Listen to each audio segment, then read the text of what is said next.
Today, I would like to direct a question to the lonely men who are out there, those who want to find a life partner, but find that they cannot because of one reason or another.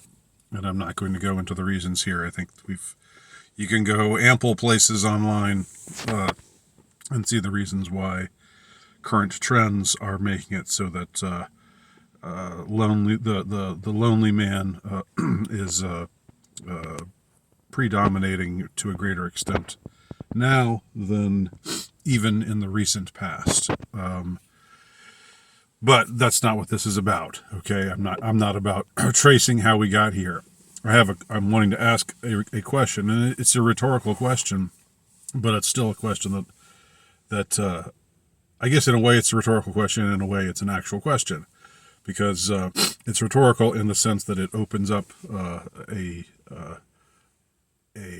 conversation, and it's also a real question because I'm sincerely interested in how anybody would answer this. So here it is. If you found that you could be with someone, but it became clear to you at some point along the way that this person was settling for you, that this person didn't really want you, didn't really love you, but was was figuring, well, maybe it could be one of two things. Either, I feel sorry for this guy. He's a nice guy. I'll be with him for a time, just so that he won't be lonely anymore. In that case, it's like more like a fling than anything that has that is redolent of permanence. But in any case, for a period of time, you wouldn't be lonely in that kind of circumstance. So somebody who's with you because they feel sorry for you, or on the other hand, somebody who's with you just because they've decided, look, I'm at that age, I want kids, he's good enough, he's the best I can do, so I'm going to settle for him. If either of those or any other reason any other reason besides that this person is gaga nuts, banana pants crazy about you, are you happy with that situation? Is it good enough for you to be with somebody who, if they had their druthers, wouldn't be with you, but who has decided, for a period, whether it's for a short span of time or a longer span of time, or maybe even an ostensibly permanent relationship, which is what marriage is supposed to be. Not often what it truly is, but what it is supposed to be. Would you be okay with that? Would that be good enough for you? What makes this an interesting question for me is we live in a time when monogamy is crumbling. And as you should know if you know me, I am very pro-monogamy. I am a monogamist. I'm a believer in monogamy, and not just serial monogamy, but I think that the ideal situation is a culture in which you are paired with one person, and you're with that person for both of your lifetimes. And I think that is the best. That having a culture that encourages monogamy is the best, the most humane, and the most healthy, both from a spiritual and a sociological perspective.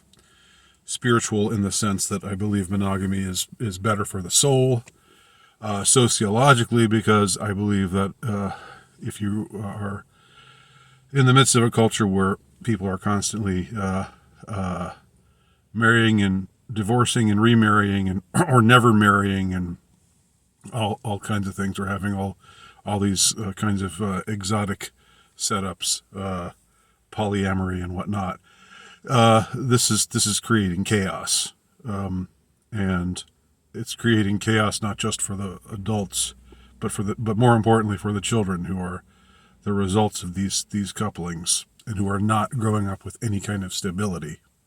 So when we lived at a time when monogamy was encouraged, we were restrained from exercising our, you could call it natural, but I would call it more, sub-level, subhuman, animalistic urges or drives. If things are just left to the law of the jungle, then what do you have? You have the most powerful, most desirable men assembling harems, taking most of the women, and you have tons and tons of lower status men who are totally left out of the notion of being anything but lonely. Now, that may be natural in a sense, as far as being the law of the jungle, but it's an extremely volatile cultural situation. And this is why monogamy was created, or was came to be recommended, came to be seen as the way to go. I'm making a complex subject simple here. Of course, there are other reasons why people chose monogamy, involving religious dogma and so forth. But I would argue that even excluding religion, even if it's part of your faith, says one man, one woman. That's what marriage is. Even if it's not a part of your faith, even if you're not really an adherent to any faith, nevertheless, this is the setup that is most conducive to a healthy society, and to the promotion of a wholesome culture, and to minimizing stress and trauma. It's not perfect, don't get me wrong, but it's the best of all possible options as far as these things go. So we had to train ourselves to be that way, or we had to be trained. We had to be trained by society back when society, and it wasn't so bad to conform to society when society was much healthier than it is today. Today, society being shitty, you don't want to be trained or formed by it. You want to escape it. It's healthier to escape it, but there was a time when it was good to be molded and formed by society, because that was a time when society itself was much healthier than it is today. So during this time period, we learned to put away this, what could be called our more natural urges, i.e. the law of the jungle, and opted for the law of man, or the law of God, or the law of reason, and that was what helped put into place the system of pairing known as monogamy. So when monogamy was the predominant idea, when it was be monogamous, get married to one man or one woman, or else incur some kind of social penalty, or else be looked down upon as a tramp or a homewrecker or a cad, those kinds of things, and suffer the social penalties that came with it. People were more conditioned to do what was good, which is to want to be with one person, and to want to love that person and take care of that person, and and make that relationship last. Get through the tough times together. That we were conditioned to want to do that, because of course every marriage has its struggles, but you still stuck with it because if you didn't stick with it, you incurred social penalties. If if you were somebody for whom that mattered, and that matters to a degree to a lot of us.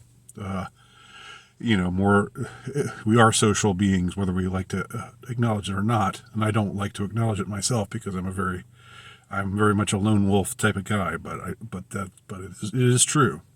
But beyond that, we stuck with monogamy because we believed that being monogamous was the right thing to do. And we wanted to be a good husband. We wanted to be a good wife. We wanted to be a good father or mother and keep our families together for the sake of ourselves, for the sake of our spouse, and for the sake of our children. So, as you all know, over the last 50 or 60 years, all of that has fallen totally to pieces. And now we are in complete chaos. There are pockets of reason and order within the chaos. Don't get me wrong. There are still people who live wholesome lives and who have wholesome marriages and raise their kids with stability. But unfortunately, I believe those are more the exception than the norm these days. And I believe this has happened by design. But that's another story, too. I don't want to go onto that tangent either. Since this is the way things are right now, unfortunately, young women are more inclined to follow their baser instincts, which is to want to gravitate to exclusively to the men of high status, the best looking, the richest, the ones who have accumulated the most status to themselves for one reason or another.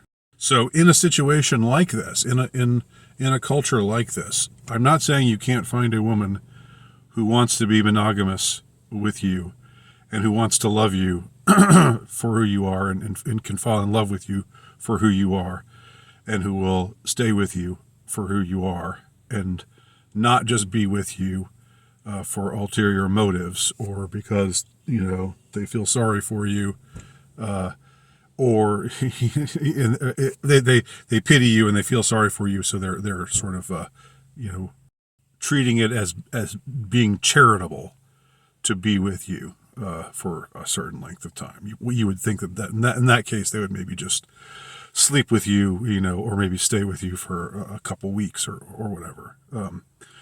But also women who marry down in their minds. They're marrying down.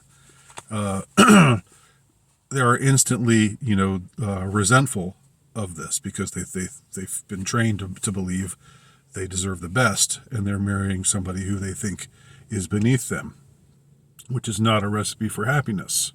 So my question again for lonely guys, I think I asked this before, but it's one I really think is that I want to repeat because I think it's an interesting one and a worthwhile one to ask is, would you settle for being with someone if you knew, even if you knew that she was not with you because she loved you?